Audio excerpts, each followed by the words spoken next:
Hey there, Internet! So, welcome back to From My Grandfather's Desk. Let's do a little talk on the Saturday night rant time. I am Pat. If you are new, like the video, share, subscribe, it all helps me out. And welcome. So, I get to looking into some of this because, it's just like more stuff, the Biden administration is almost as bad as a sitcom for the entertainment value. We've had revealed that Hunter was supposedly paying his dad $50,000 a month for rent in an area that the highest rent that anyone can find is $6,000 a month. Classified documents were supposedly in his garage. And of course, the left, when Trump had classified documents, some of them they had communicated to the National Archives and were just told to lock them up for the time being. And then they execute this big search warrant. And you're going, okay, and of course, you got the left is so unhinged that they're accusing Trump of wanting to sell the stuff to the Russians. Honestly, it kind of boggles my mind how by the end of an administration, now granted, Trump right up to the last minute was trying to act like he was somehow going to remain in office, but how after an administration you wouldn't have that stuff kind of separated out. And this applies Republicans and Democrats. I don't recall hearing anything about Bush having documents at his personal residence or accidentally going to the wrong place, or Obama.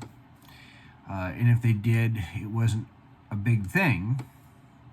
But they made a big thing of it this time, in both cases. Now, in the case of Trump, a president does have the ability to say, we're declassifying that. Bush did that for part of one of his daily briefings about the lead up to the September 11 attacks. But there are normal procedures of the president notifying agencies involved. Now, why some stuff stays classified as long as it has, in looking at some of this while I was watching tonight's football game, I found a list of recently declassified documents, and some of them are World War II Lend-Lease stuff. And I'm thinking, why is that document so classified? Apparently, there's a document about Central Powers troop movements in Europe from 9 days after the U.S. entered World War I that is still classified. And I'm thinking, what purpose for national security would that serve? Everybody involved in that is long dead. The nations we were fighting at the time were defeated then they were defeated in World War II to where we were occupying them. So some of this stuff really doesn't make sense. But normally a president wouldn't just go, I declassify this and not tell anybody. Granted. So, let's work on the assumption for just a moment that Trump didn't properly declassify stuff and is trying to say he didn't. He did. Or he's trying to say he did when he didn't. Okay. Let's look into that. So, now let's talk about Biden. Now, in theory, a vice president has the authority to declassify stuff, but not to the level a president does. And pretty much it's for stuff that a vice president would declassify. And understand, there's another set of document classification where it's compartmentalized information. There's one for nuclear secrets that's separate from your classified secret and top secret. There's other classifications where it's not so easy for someone to just go, I declassify this. And that's by statute. But the only thing that for a vice president, either Bush or Obama had allowed was if they basically if they had classified it themselves. And I don't know what a vice president would have classified. If you look in this little thing called the Constitution, the vice president's only power is as a tiebreaker in the Senate. The vice president only has the power that a president says they have within the administration. under normal circumstances, unless there is a couple things like getting together with the cabinet and saying, hey, the president's not fit to serve. He's sick, whatever. Which, hey, we're past the 20th. So if Kamala Harris were to get together with the cabinet and say the president has Alzheimer's, he needs to be sidelined, she serves less than a half a term, she can run for 2 terms after that. So there is that. So the president does have some power to declassify, but vice presidents don't so much. When I was looking at it, according to USA Today, they said they're reading on Biden being able to having been able to declassify anything was false. And again, this stuff was former vice presidents do not have their home locked down like a ex-president does. An ex-president's home remains locked, pretty much has Secret Service detail there 24/7 for life. A vice president only gets Secret Service protection for 10 years after they leave office. Dan Quayle, Dick Cheney, Al Gore are past the point of being able to have a Secret Service detail. Whereas President Bush, President Clinton, President Obama, President Carter, President Trump, all have a Secret Service detail unless they forego that. That's why ex-presidents don't get to drive vehicles on public roads anymore. There's a lot of things they still can't do. So, the Republicans are legit looking into this and saying, where were these documents? And Biden really doesn't have any place to complain because he scuttled or helped us join with Republicans to scuttle one of President Carter's nominees to run either the CIA or the NSA or something along those lines. He helped scuttle that on this same kind of thing of him the guy had been part of the Kennedy administration and took classified documents home so he could have them to write a memoir or something. So he handled them improperly, didn't have them secured. That's a concern. So in Biden's documents, some were at an office in Washington, D.C., and some were at his house.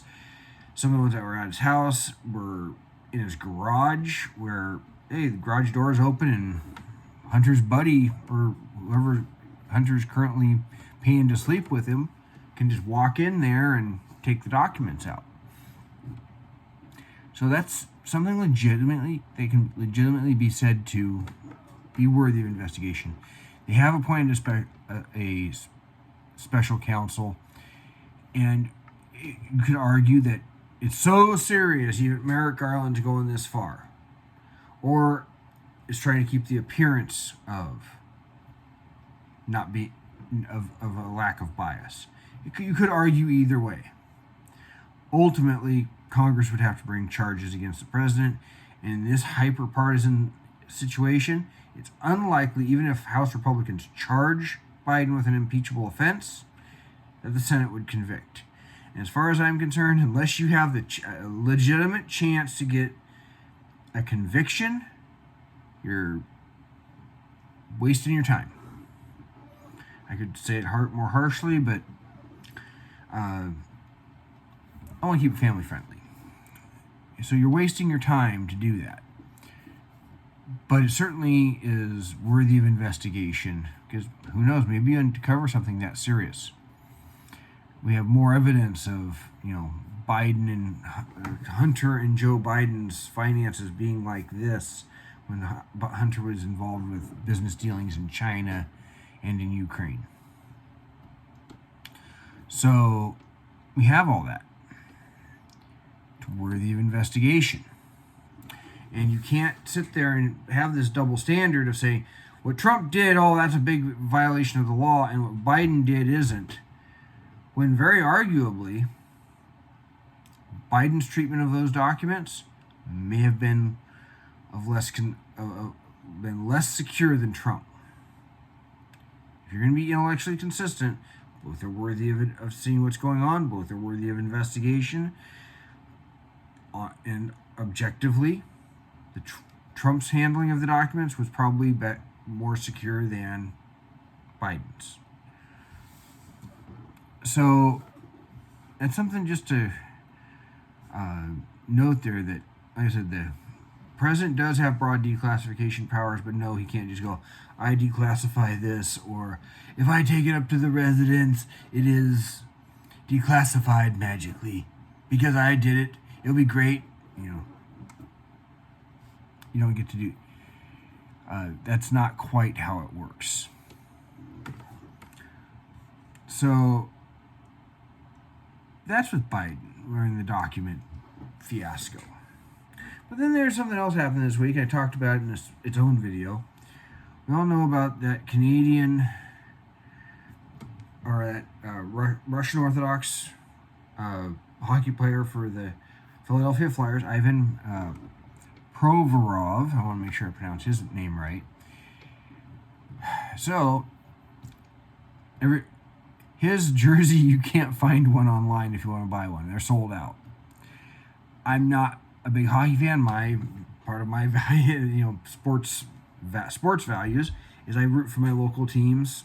Probably will never own a Philadelphia Flyers jersey. I might own a Seattle Kraken one, but that's if I actually bother to watch some games, probably. I just haven't ever taken time to watch hockey. Well, there's, of course, some people still getting upset. And a Canadian broadcaster by the name of Sid Seixeiro, I hope I pronounced that right, he takes more issue with it, and he can't handle the fact that this guy disagrees with him. And any of it. In the part that has everyone up in arms, and legitimately so, it says, the theme from the National Hockey League is hockey is for everyone. Okay, he continued. The theme is not hockey is for everyone unless you don't unless you don't believe in gay rights, then do whatever we want. If the National Hockey League is going to do this, if any league's going to do this, do it properly or reevaluate what you're doing, because there's not a lot of repercussions that I'm seeing from any league. And then he actually says further, he says, I think you find the Flyers $1 million for this. I'm not kidding. Figure it out and stop offending people on nights when it's not about that. It's supposed to be about inclusivity. The National Hockey League needs to attack this and figure this out. Because when I heard last night it was offensive, it doesn't make any sense, he said. Then, this guy just keeps digging a deeper hole. I just think that, he says, after attempting to compare them to the Pride Nights and Military Appreciation Nights, I just think the NHL has to do something here. This is not good enough. This is not good enough. Hockey is for everyone. Unless you don't agree with gay rights, it's not the phrasing of this. You're either in this or you're not. He didn't stop there. This is from Bounding into Sports is where I'm reading from. Nothing scares me more. This is where, honestly, this man is a bigot. And let's just call him what he is. Nothing scares me more than any human being who says, I'm not doing this because of my religious beliefs. Because when you've looked into people's lives, you normally say that publicly. You throw up at what you saw. You would throw up at what you saw. And I've seen that a million times in a lot of different ways. So don't give me that with respect. Don't give me that because no one's perfect. Don't feed me the religious beliefs line. All of a sudden, the NHL is going to back off of this. So, and he then reiterated his call for finding the Flyers organization. The NHL today needs to find that organization $1 million and reevaluate how they support gay rights, because that is insulting. It's the number one trending topic in Canada. That is insulting what happened in Philadelphia. And if the NHL is serious about this, and they say they are, we'll see how serious they are today. But the whole thing was mishandled. Part of me couldn't believe it. Part of me couldn't be considering how the NHL sometimes handles things. So, according to this guy, hockey is for everybody unless you're religious. Hockey is for everybody unless you're a Christian. He seems to think that Christians must choose between, religious people in general, but Christians in particular, their job and making a living and their religion. The man is a bigot. Straight away, end of story. Because with a lot of religious people, maybe people on the fence, people that say, well, I don't want to respect his religion, but really he should have just worn the jersey. What they don't understand is when you're religious, whether you're a Christian, Jew, Muslim, pagan, Mormon, Hindu, Buddhist, whatever, you are that religion 24/7. If you're a Jew or Muslim, you don't say, oh, Friday night, sundown, time to not stop eating pork. No, you don't eat pork at all. You have dietary restrictions. Hindus don't eat beef.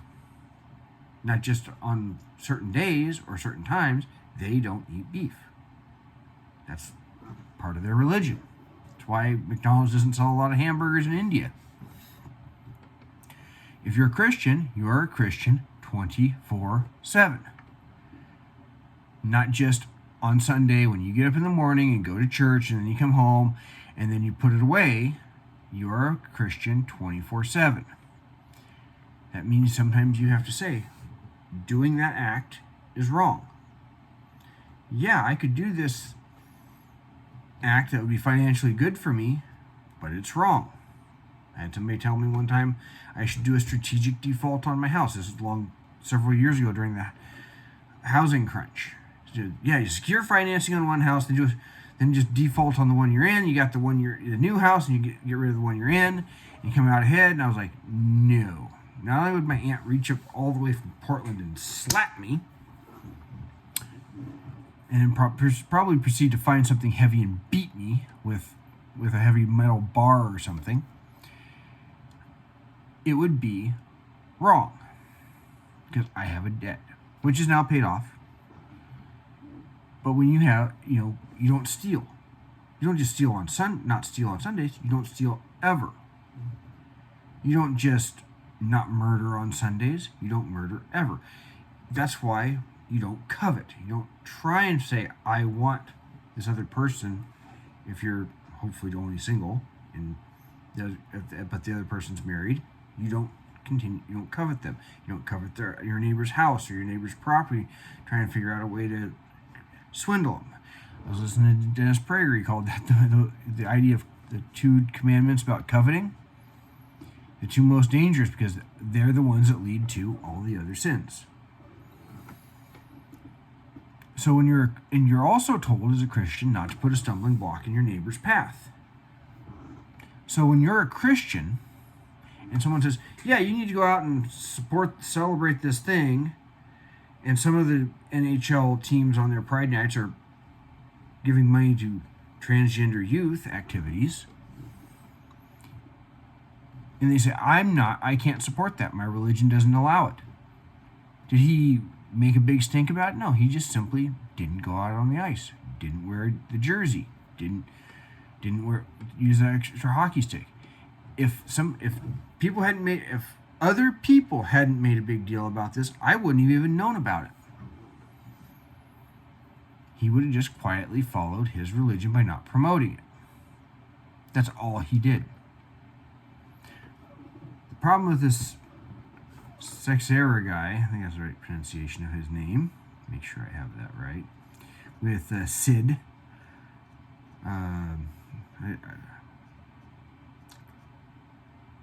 Sid Seixeiro. Again, I hope I'm pronouncing that right. I don't want to screw up the guy's name unnecessarily. What he thinks is that you have to agree with him. Your religion doesn't matter. You have to adapt to him. And you have to change your views and belief or pretend that you do. Otherwise, you do not deserve to have a job. You do not deserve to have a voice. You deserve to be ridiculed. Now, I'm not going to say this guy should be canceled. The thing with cancel culture is it does not allow for redemption. Predominantly, it's going to be people who are Christian who are offended by him or by what he said, which is completely hypocritical because it has no basis in the idea of tolerance. It's a fake tolerance that he has. It's a tolerance for me, but not for thee. Because cancel culture does not allow you to redeem yourself, to come back and be included again, to reform yourself. You know what? Most religions that I've ever known, and my own in particular, Christianity, does allow for redemption. Sometimes in very, very extraordinary ways. Paul was the guy that held the cloaks of people who stoned one of the other apostles. So this guy, it's perfectly fine if everyone wants to let his employer, which is City TV, which is a Canadian network, know. I believe his program is like Breakfast Today or something to that effect. Breakfast Television is the program. It's owned by a Canadian outfit called City TV. Know what you think of his bigotry? Perfectly fine. Perfectly fine to insist that he apologized to religious people. Because that's not how most religious people are. The thing that he doesn't understand about religious people and people who actually follow most religions, we know we're crap. We know that our sins are manifest. We're trying. But for a Christian, what he needs to understand is their religion, our religion, so I say their religion in reference from him not being one, our religion says we cannot support that action. We love you. Because we love you, we would like to see you stop doing that action. But we cannot support it. We're not going to celebrate it. And he needs to understand that. If he can't handle that, well, he can be a bigot. But if he understands that and apologizes, he should not be canceled. He should be allowed to come back and understand. So, anyway, that's what I got for you on this Saturday night. Share it with your friends, and I'm finally glad to be up to over 20 subscribers. Until then, you all take care.